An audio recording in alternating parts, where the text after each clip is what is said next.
Talk about the ultimate road trip. Longtime Huddle leader Jake Wassenaar has been on that trip the past year and has another year serving as an educator for 3rd to 5th graders in Taipei, Taiwan.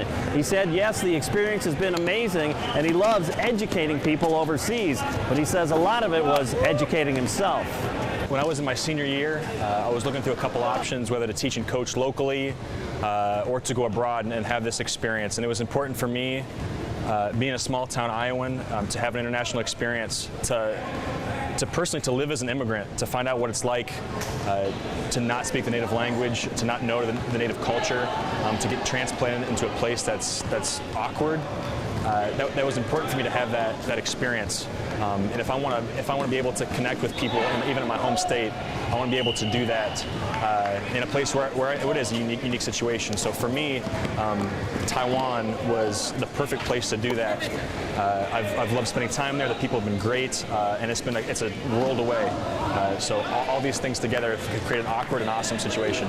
I spent time around Buddhists and Taoists and atheists and people that practice local religions as well. And I think first and foremost, we as Christians need to love people. So I come at them with Christian love, with grace, with peace as best as I can. And people are interested in the love that Jesus has shown me and that I show out to other people through that. And that opens up great conversations. Now, Jake's time back in the United States is limited, as in 5 weeks, but he made sure one of those weeks was spent serving here at FCA Camp. It's really important for me to get filled up. Now, I've spent a year around people that are very different than me, and I've had lots of great mentors here at FCA Camp that fill me up, that pour into me, that love me, and that's an important thing to get back into this culture, this grace-filled culture, so I can continue to learn and continue to get filled up, so that I can pour out to people for another year. As you connect with these young guys, you know, the gospel message is a different language to many of them too. I mean, how much of awareness do you need to have of that the God of this age has blinded the eyes of some people too?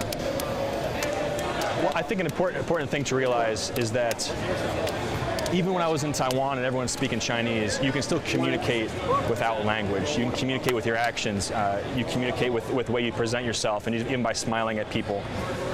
In the same way, I don't necessarily understand where everyone's come through, what their own cultural perspectives are, everything that's going on in their mind, but yet I can still love them, and I can still communicate Christ even without theological language. And that's really something I've learned in Taiwan, and I'm still learning here. I like to go out and physically do that, be the hands and feet of Jesus at this camp.